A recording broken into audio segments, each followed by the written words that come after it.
Hi, everyone. I'm Elaine Quijano. It's good to be with you. Thanks for joining us. Tuesday was supposed to be House Speaker Nancy Pelosi's deadline for negotiations to pass a coronavirus relief deal before Election Day, but it looks like talks will continue on the much-needed aid for the country.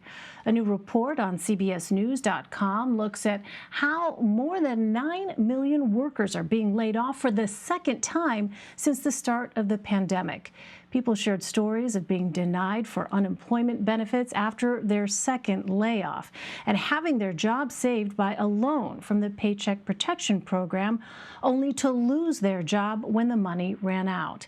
In an interview this afternoon, Speaker Pelosi remained hopeful a deal with the White House could be reached soon and explained that her two-day deadline set Sunday did not mean talks needed to be wrapped up this afternoon. Let me just say what the Tuesday, the 48 hours, was designed to do, for us to exchange all the unresolved issues. What is your best language? What is our best language? And let's see where we are. Now let's weigh the equities. We all want to get an agreement because people need it. We're starting to write the bill, and then we can have the negotiation. But I'm optimistic. It is. Even if House Democrats and the Trump administration reach a deal, it doesn't mean aid is definitely coming.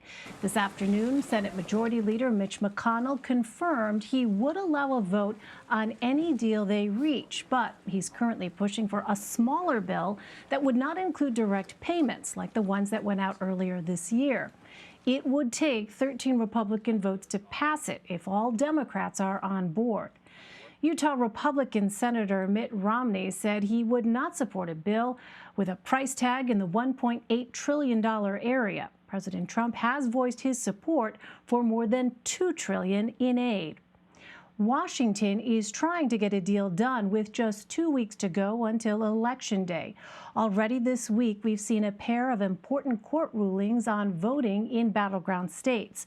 The Supreme Court is allowing Pennsylvania to accept mail ballots received up to 3 days after Election Day. The 4-4 split left the ruling from the state Supreme Court intact against the wishes of Pennsylvania Republicans. But that even split casts extra importance on the confirmation of Supreme Court nominee Amy Coney Barrett. President Trump said he wanted her confirmed, before the election so she can rule on potential ballot cases. And in Texas, a federal court ruled the state can reject mail-in ballots over mismatched signatures without telling voters about it until after the election.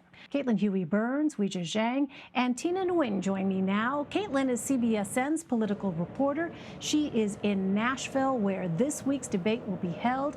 Weijia is a CBS News White House correspondent, and Tina is a White House reporter for Politico. Welcome. It is great to have you all. Caitlin, help us understand how important these court rulings on voting are, given the unusual nature of this pandemic election. That's right. There's so much focus this election on how you are going to cast your ballot. And we've been reporting a lot over the past several months about the issue of ballot rejections, why your ballot may not count. And the biggest reasons for ballot rejections across states are either having to do with a signature or having to do with not arriving in time, a postmark date. Those are the biggest reasons for a ballot being rejected.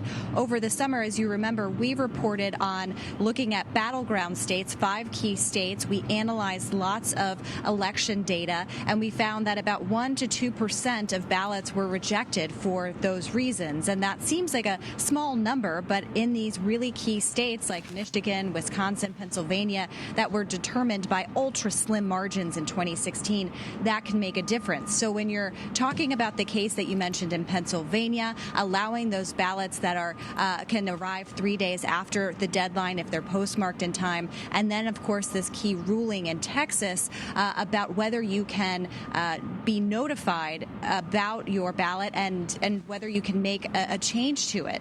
This is really critical. About 18 states, according to the National Conference of State Legislatures, allow you to do what's called curing your ballot. That means you're notified if a signature or something was wrong with your ballot, and you're able to correct it in time for the deadline. That Texas ruling would say that you wouldn't be notified until 10 days after the election, which of course would be too late. So if you're wanting to know kind of how your ballot can count, go to cbsnews.com/vote, and you can look at all the requirements in your state and see if your state allows you to cure this. But these rulings are highly significant, and they're significant too because of the reason you mentioned, not only about the Supreme Court fight, but also about the rapid pace in which the president and Republicans are having judges confirmed at the appellate level. The appellate courts are having a big say on voting rights issues this year. All right, let's talk about COVID relief. Weijia, Senate Majority Leader McConnell is warning the White House and Senate Republicans against making a deal on COVID relief before the election. Why is that, and do you think the White House might heed that advice?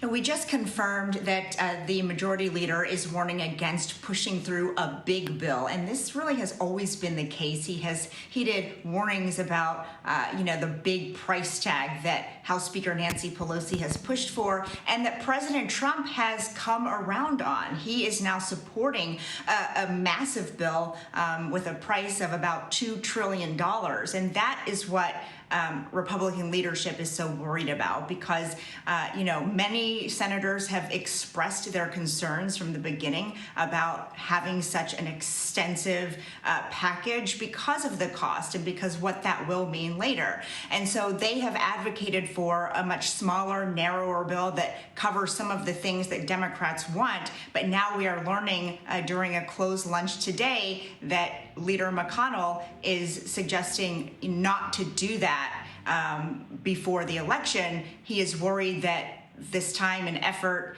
will disrupt the very important nomination of Judge Amy Coney Barrett to the Supreme Court. We know that, that along with appointing other federal judges is his top priority. And he's also suggesting that House Speaker Pelosi is not negotiating in good faith. And so we're still waiting to learn more details from our Capitol Hill sources about why he's taking that view. But, this is a potential setback because it seemed like things were heading in the right direction, especially when President Trump threw his support behind a big bill and even said he wanted one bigger than the Democrats, which is a complete reversal. And so we know that he is poised to introduce a much smaller bill, like we mentioned, that addresses things like more stimulus checks, money for schools, another round of money that would support unemployment benefits. But Democrats probably won't go for something like that because they've already said that bill is not just skinny and narrow, but it's emaciated and won't take care of the long-term effects that COVID has really put on the entire country when it comes to the economy. So negotiations are ongoing, but right now it does look like a setback. On another topic, Tina, on Fox News this morning, President Trump asked his attorney general to launch an investigation into Joe Biden before the election. Let's listen to that. We've got to get the attorney general to act. He's got to act, and he's got to act fast. He's got to appoint somebody. This is major corruption, and this has to be known about before the election. Tina, is this something the Justice Department might actually take up with just 2 weeks left in the race? It's hard to say at the moment because then this is a Justice Department that did just speed an antitrust case against Google in lightning speed before the election, but that's a different topic. In this topic specifically, it's virtually impossible, but with Trump, the issue is not actually levying actual concrete charges against Biden or his son. It's just bringing up the rhetoric, bringing up the idea that Trump has committed, that Biden has committed some various crime and letting his base know that he's going to be tough on it. And in a way, this sort of echoes what he was doing back in 2016 with Hillary and the lock them up and the lock her up chance. Except in this case, there really isn't that much that Barr could do to unearth anything. Like you said, there's only 2 weeks left. Yeah, I mean, really, the clock is ticking. Meantime, Weijia White House Chief of Staff Mark Meadows swore in a court filing that President Trump did not mean it when he said he was ordering declassification of all documents related to the Russia investigation. Why would he want to do that?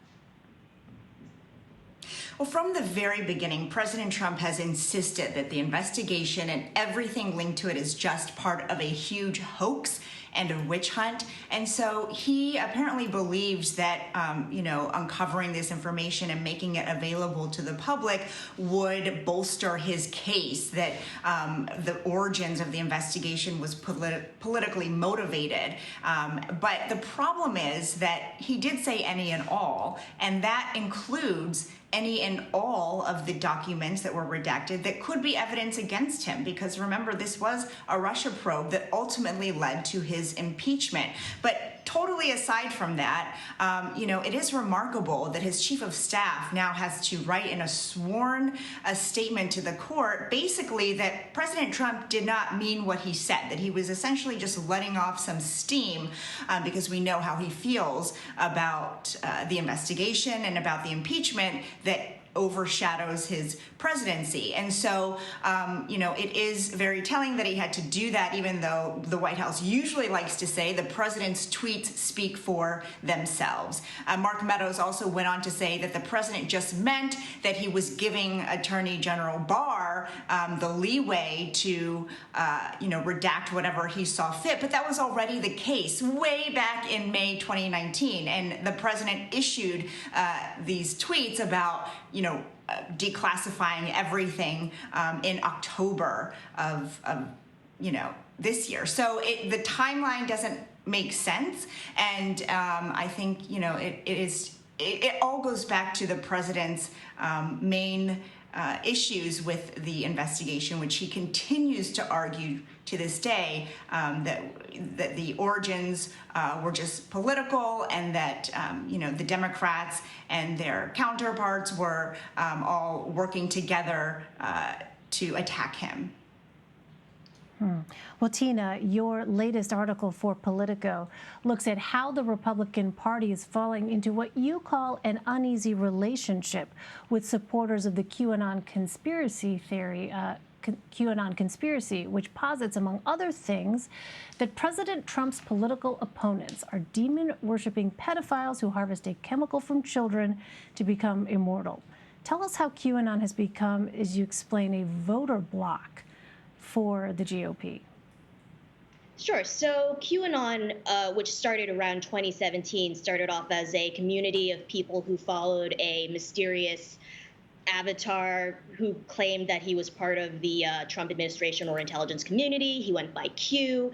He started launching all of these predictions about things that were going to happen in the Trump administration. And for a large group of people, this sort of became a game in which they could try to interpret his cryptic sayings into things that they saw reflected in the news, no matter how tenuous they could be. Over time, this community grew to the point that their viewers were being seen at Trump rallies. You would see all these people holding QAnon signs or signs with specific hashtags on them.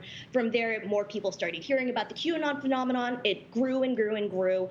And in May or so, there was a wave of QAnon politicians who suddenly won seats in state legislatures. And there's one woman, Marjorie Taylor Greene, who was about to come to Congress. And from that point on, when you start thinking, oh my God, there's enough Q people out here who are actually making their way into public office, the Republican Party, in turn, started reaching out to them because, one, they're fairly Republicanish to begin with, and two, one of their biggest beliefs is that Donald Trump is their hero, that he is going to bring on the storm, which is a term meaning there is going to be a mass arrest of all of these deep state actors and all of these pedophile worshiping elites, and Trump is going to do that and send them all to Gitmo. Maybe that's the core belief, but boy, do they love Trump. Wow. Yeah. I mean, QAnon is something that we continue to hear more and more about. And as we saw, the president is asked questions about and says he doesn't know a lot about them, but then proceeds to talk about how they are against pedophilia, which he agrees with. So it would be interesting to see if more and more questions are posed to the president on that front. So, Caitlin, here we are a couple days out now from this presidential debate. The Debate Commission is adopting new rules to mute microphones to allow the president and Joe Biden 2 minutes of uninterrupted speaking time, but they'll still be in the same room with each other. Will they not be able to still interrupt, just without the television audience being able to hear? That's right. This isn't exactly like Zoom, where a mute function actually works. If someone talks over the microphone, another microphone will be able to pick it up. But this comes, of course, after the first debate where the president consistently interrupted Joe Biden. And we know from polling that viewers did not like that. They said that was kind of the consensus of their views on this debate. We also heard from a lot of Trump allies, including supporters, who thought that interrupting Biden in the first debate actually was a little bit counterintuitive. It didn't allow him to let Biden talk and therefore slip up or stumble or be challenged in their view. So that's what I'm looking for this time around, is if the president changes strategy, not interrupting, but maybe giving Biden more time to talk, because they believe, the Trump campaign believes, the more that Biden talks, the more he could be opening up himself to making some sort of gaffe. But there's no question that this was that this is kind of a sign of how our politics has become. And you contrast that with a new ad out today coming from candidates running for governor in Utah, Republican and a Democrat, going to video to say, look, we need to tone down the rhetoric, we're here together. That kind of contrast with what we saw at the debate and what we could see at this week's debate as well is one to kind of be recognized. I know we will all be watching oh so closely. Caitlin Huey-Burns, Weijia Jiang, and Tina Nguyen, thank you all very much. Appreciate it.